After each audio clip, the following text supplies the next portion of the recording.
gotta trust and believe. You got it, you got it, you got it, you got it, you got it, you got it, you got it, you got it, you got it, you got it. So let nothing hold you down. Oh no, nobody can stop you now.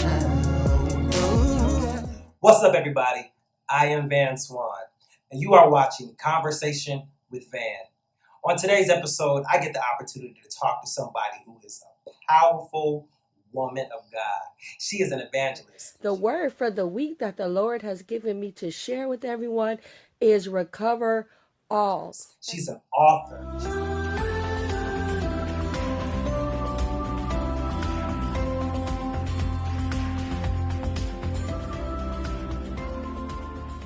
She's a mother, so talented, so gifted. She can sing, she can preach, she can prophesy. She can do so many dope things. But I also want to know the story behind her journey, who she is. How did she come to be this woman of God? And even get the backstory of like where she's from. I'm so glad that she took the opportunity to say yes to having a conversation with Van. This is so exciting for me. So why don't you do me a favor, put your hands together and give it up for my friend, Miss Karen Evangelist. Karen Gates, everybody. What's up? How are you? I'm good. I'm so happy that you came and said what up to your boy.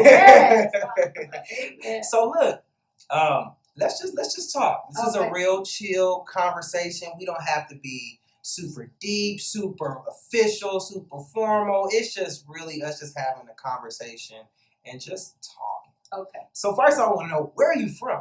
I'm from Chateau. Whoa! Chicago, yes. Listen, the place that has the best pizza ever. In the world. Listen, I love Chi-Town. Wow, so you were from Chicago. Yes. Born and raised? Born and raised in Chicago. But I see you are in California. Yes. So what brought you here? Actually, I just wanted a change of pace. Okay. Wanted to get my life together pretty much is why I actually moved.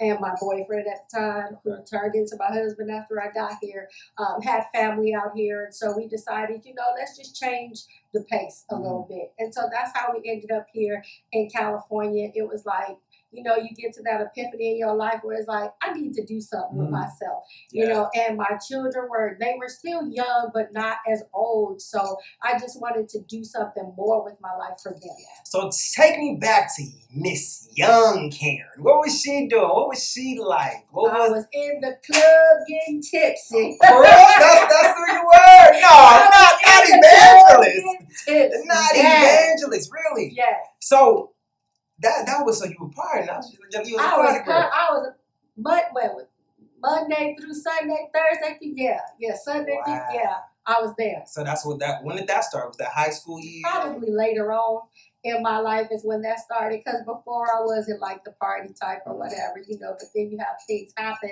and it switch you and you go on a whole nother pathway. Yeah. And it's not that I didn't know about God. I was raised to know. My mother sent us to church, so that wasn't the issue. But, it says train up a child in the way that they should go, and they'll never depart from it. So that's what I was. A lot of people like, oh, you've been saved for years. Like, no, that just started in 1998.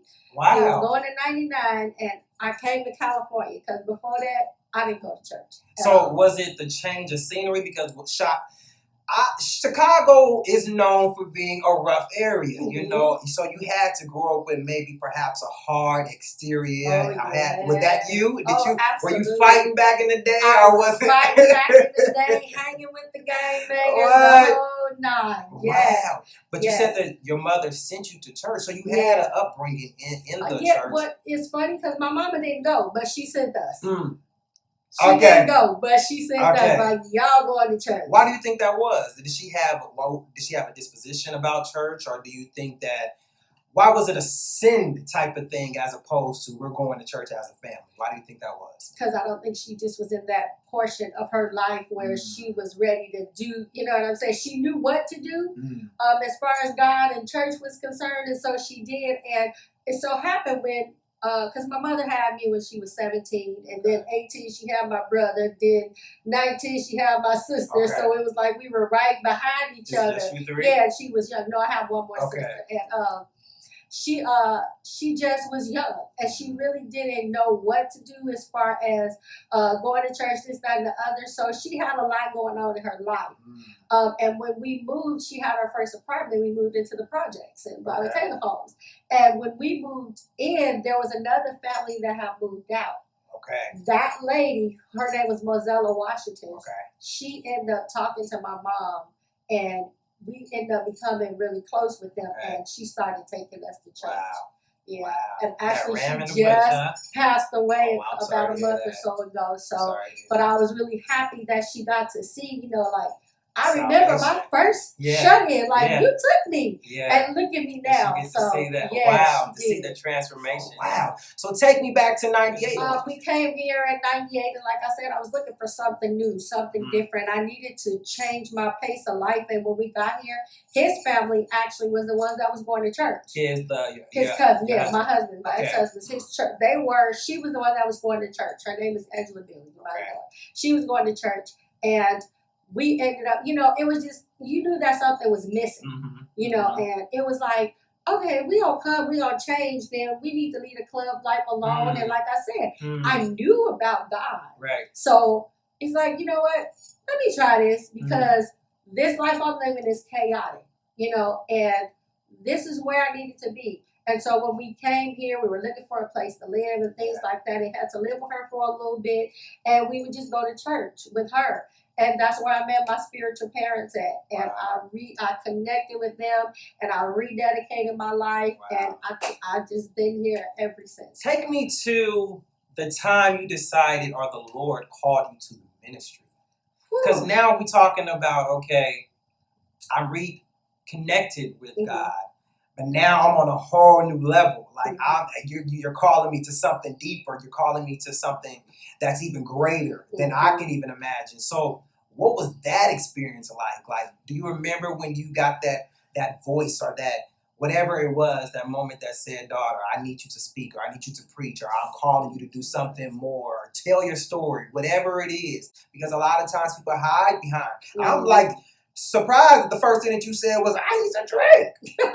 For real, because like outside of looking in, we see this now. Yes, we see the other side, but we don't always talk about what was before. Yeah. Or what you're still in. Exactly. You know, we talk about the deliverance, all that, you know what I mean? So I'm so glad that you even opened up and just said, look, I wasn't always this. You know, so I want to know, tell me when that moment was, or tell me how did you get to that place? You know what, I think it just kind of crept up on me for real. You know, it was like my spiritual parents, they imparted, you know, I learned how to pray. And I think the first thing it was prayer. You know, my prayer life, it was like, okay, now you got to pray. You got to become that intercessor, you know, for your husband, your family, and things of that nature. And so as I began to progress in God and learn more about what it is and our purpose and things like that, when like, you know, when I wrote my book, The Power of the Voice, all those years you're living this life and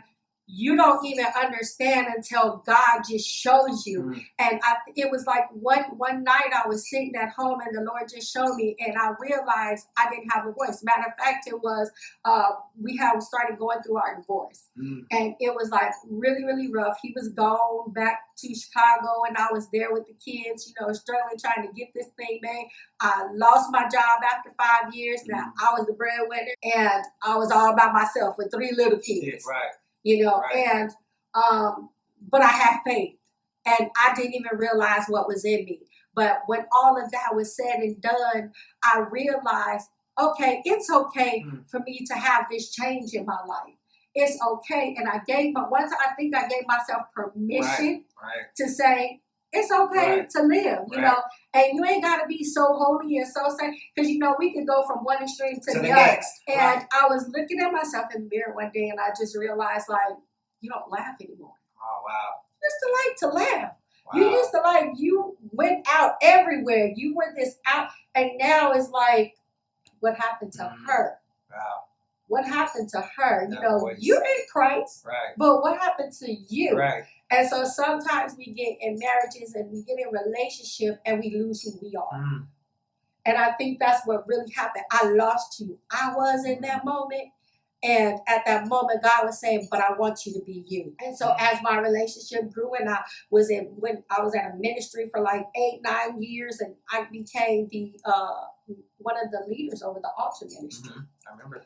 And once I did that, it was like a whole nother world just opened up, and I began to see, okay, I like to teach people how to do and deliverance, and all of this became a part, and it was like, whoa, like I didn't even know I had all of that in me, and it was like stuff was just happening so fast.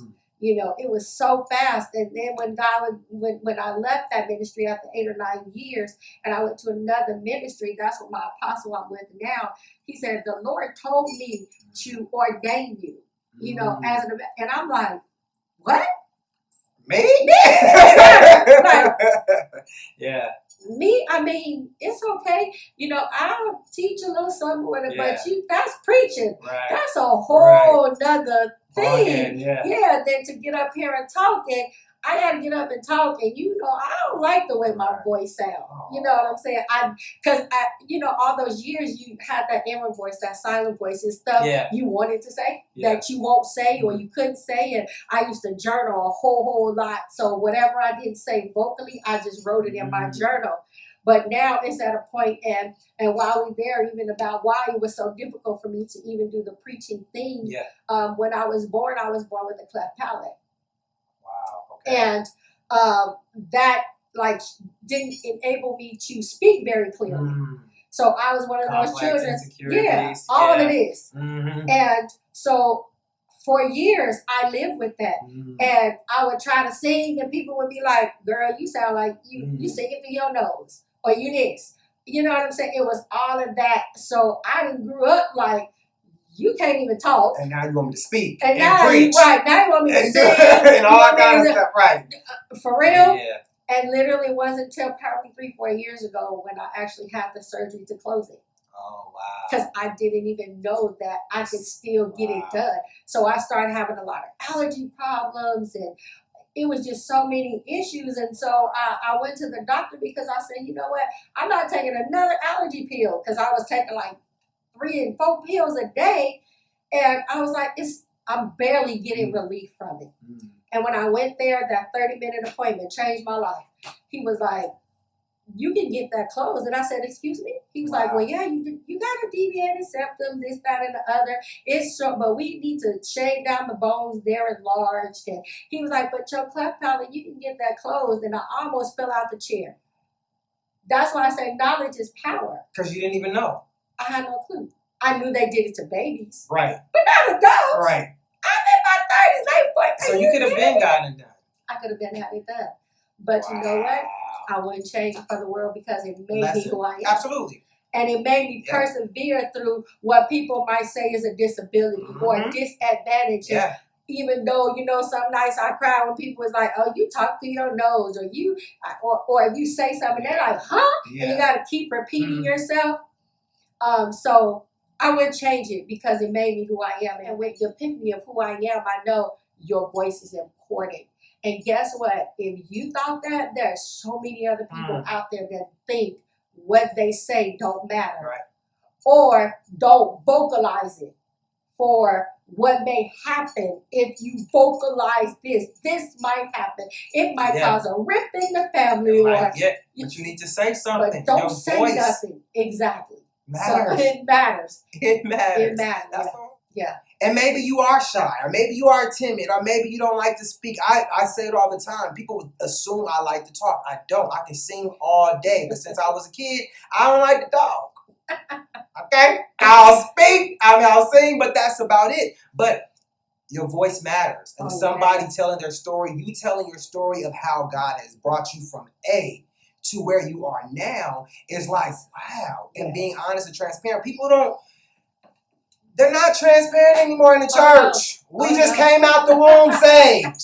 We came here already Holy Ghost filled. But yes. it's not the truth, and it's not everybody's story. No. Sometimes we all, not sometimes, we all have a process, a journey, a story to get to where you are now. And Yes. even while you're in the midst of whatever you're going through, you could be struggling right now and dealing with whatever. But when you have somebody here who has made it on the other side, somebody who has conquered being a single mother, conquered drinking, or conquered being divorced and surviving even in ministry. Yes. After that, because sometimes even if stuff happens in ministry while if you get a divorce on certain things, they'll throw you aside. Some churches, and you think it's the end of you. You do. So talk to a single mother, or talk to a woman who is now in ministry, or was in ministry, but she went through a divorce, or she's lost her courage, her strength, her voice. Like, how do I get that back? I need to get that back.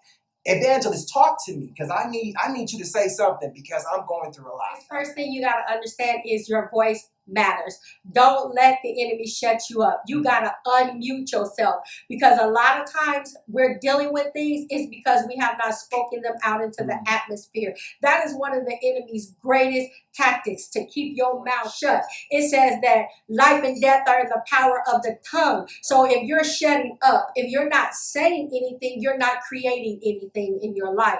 And so you have to open up and say those things. A lot in my book, I tell people that God can't fix what you don't confront.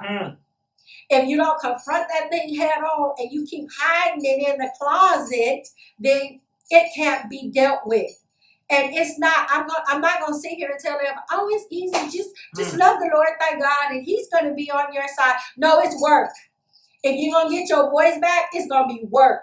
It's going to be some things you're going to have to do that you may not want to do. It's going to be some things that some people that's going to say some things. It's some things you're going to have to endure, but you're going to have to let it roll off your back and keep pushing. Let me tell y'all, I pushed through this thing. I didn't get through this thing overnight. It was not easy, y'all. I lost cars. I lost apartments. I lost my self-esteem. I lost everything about me. But one thing I understood is that God, oh God, that's all I can tell. When they say but God, it is seriously a but God situation. If you get on your knees, we got to pray, you got to cry out to God, get in your word, just increase your faith. I'm telling you, and get some the good friends, the right people around you, not people that's gonna use you, not people that's gonna be sympathetic with you. No, I tell them in my book, don't be patting people's pity. Do not pat your pity. You got to come up out of that.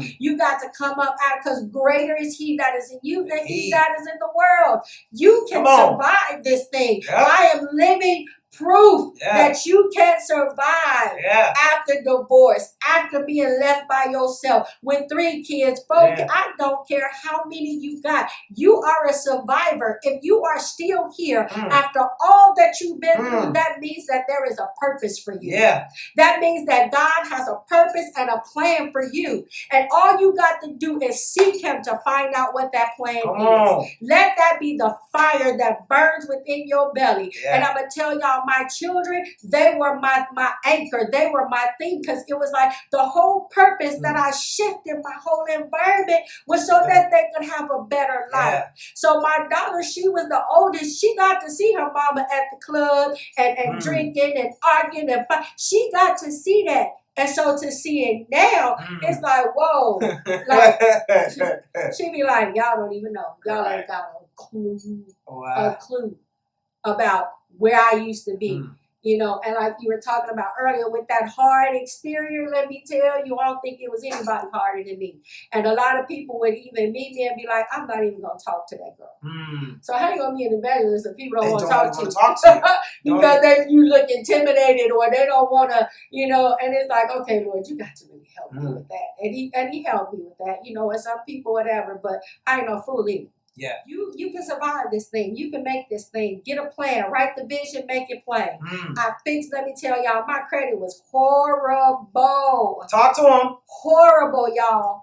And I was, right when the real estate market flipped and all of this stuff, I was losing house. I was like, I had to lose my apartment because they was losing their property. I had to go here, move there. I moved into a 2-bedroom, like 800 square feet apartment. And I determined in my mind, in 2 years, I'm buying a house. And in order for me to buy that house, Gotta get your credit. I had to get my credit up. Gotta get it. And people always say, well, you got to pay this person. I literally did it by myself. I got my credit report and I would get extra money and I would just start knocking things off and negotiate with them people. And in them 2 years, I had paid off my car and I bought my house. Come on now. Come on. And Single mom with bad credit who turned her bad credit into good credit in 2 years with the help of the Lord, got her house. It's going to take some sacrifice. But she did it. But she did it. Let me turn this light on so we ain't too black. Let's talk about, you mentioned this book, which is Phenomenal, The Power of a Voice. Yes. Tell me a highlight. Tell me your special, your most favorite chapter, or what's something that stands out that you want to take away from this, that you want people to take away from this. Let's see. It's so much in there because really it's like all of my testimony in there. Is recognizing, I'm going to say the voice killers. What would the voice killers be? For me, it started as an infant. I had to fight coming out the womb. I had a disability. And then it's like, what else in my life killed my voice? Insecurity, low self-esteem. You got to recognize and face what it is. I did a challenge with this book when my book came out, and it was a Power of a Voice challenge.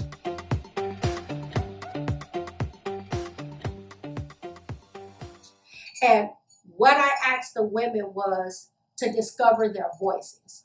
And in discovering their voice, they had to go back, way back. Because if you think about it, it's one thing in your life that literally changed the trajectory of your life. Whether it was molestation, whether you got abused, physical, it was something in your life. And I literally had them go all the way back to the beginning. It was so crazy because here I am thinking, okay, we're going to do this challenge and we're going to do this, but it became so much more because there were people in this challenge who had never, like you said, never told their story. And they didn't realize, oh, when I was 8 years old, this happened to me. That's when I started doing this. That's when I started doing that. Or my papa touched me. Or I got raped. And that's switch. I switched. I had gotten raped as well. And I think when I was 18, and that literally flipped me. Because remember I told you, I said, I hadn't really been drinking or doing any of that. But it was like after that moment, I made what I call an inner vow. And that is something that a vow that you make that you never going to be like and you never going to do. And that inner vow for me was, I will never let a man control me. Because that's really what that's about. Overpowering and controlling you. And so in that vow, it took me on a whole nother path because I wanted to always be in control.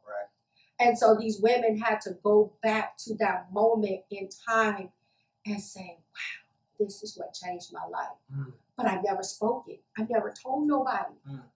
And so we had a closed group. It was a private Facebook group. The only way you was in it is if you was taking that challenge. There was no outsiders. And I would have them get on to Facebook and do a video.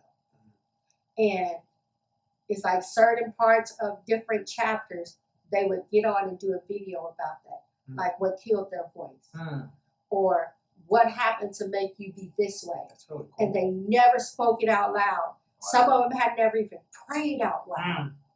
And every week we would have like a prayer thing, and it's like random. Just get on there at any time and just start praying. Just start telling your story, talking like a different part of this chapter. What touched you in this chapter? Read it, teach it, live it. So it was like you had to relive it. You had to teach them how to get through what it is that they were going through. And then so what they did was we had them write a letter to themselves, to that person. Like if you was 8 years old and you got molested. So you would write out a letter. That 8-year-old would write that letter out. And then their self, who they are now, would write a letter to their future self. saying, what would you have wanted somebody to say to you at 8 years old Wow. when they were going through this? Because you didn't have that. Yeah. And so they wrote the first letter, and then it's like they wrote a letter to that 8-year-old, Wow. or that woman that got raped, Yeah. or that person that lost somebody that was dear to them. Tell that person what you wanted somebody to tell you. Yeah. And at the end of that challenge, we did a book, a compilation book of all of their testimonies. Wow. And it's called Discovering the Power of Your Voice. So can you imagine how many people are going to read that, and they're that 8-year-old girl? Yeah. Yeah. They're that 8-year-old girl, and it's like, that was me. And guess what? That don't come up. And it's going to have to come out. And it's going to have to come out. It's going to come out. And at the end, they're going to be set free. Yeah. Oh, yes. Like those ladies to be able to have their testimonies and being shared amongst other people who is experiencing the same thing, who have gone through the same thing, that's liberating. Because you don't want to feel like it's just you. Nobody wants to feel like that. Exactly. And that's what the enemy make you believe. And you're the only one. You're the only one with You're the only one. You're the only one. Ain't nobody gonna understand you. You can't tell nobody that. They're not gonna understand why you. Yes, they will. They will. That's a lie. They will. They will. Before you leave, I want to ask you this. Do you feel like you are walking in your purpose? Yes. I feel like I'm walking in my purpose, but not the full potential of my purpose. Let me say that. Break that down. Break that down. I'm walking in purpose because this is what God has called me to do. But there's so much more. The Bible says that we should be going from glory to glory to glory, which means there should be a constant evolution. Right. So right now, am I walking in my purpose? Yes. I'm using my voice, my testimony to set captives free. I used to tell the women all the time, your testimony is literally a key to unlock a gate that somebody is locked behind. They have been prisoners and they are locked up. And your testimony is the only key that can open that gate. So am I walking? I truly believe that I'm walking in my purpose, but I truly believe that there is so much more. It's so much more to it than just the preaching and the teaching. It's the relationships that you build with people. He probably wouldn't even know. Everybody always like, oh no, Evangelist, you live next to the Holy Ghost. No, not all the time. And people they just aren't transparent. So yeah, I feel like I'm walking in my purpose. But the full potential of what God is getting ready to do, not yet. But I'm going there. I'm headed in that direction because God has so much more for us. Yeah. So don't think because you're in this situation now that a year or 2 years from now you're going to be in it. You can change that thing. With Him, come on. You can change. It's going to change. Yeah. And you got a purpose. Yeah. Like I said, you have a purpose. If you're still here, there is a reason why you're here. Come on. You just got to find out what it is. Come on. I thank you so much. But please tell people where they can get this book. Where can they purchase this right here? Off of Amazon.com. Look for Karen Gates, The Power of a Voice. There's several other books on there as well that I've written. Go ahead and check it out. You can get it. Amazon.com, The Power of a Voice, Karen Gates. Nice. Thank you again. Remember, everybody, let nothing or nobody stop you from reaching your maximum potential. Be great. You know why? Because you great. Yes. All right. Peace.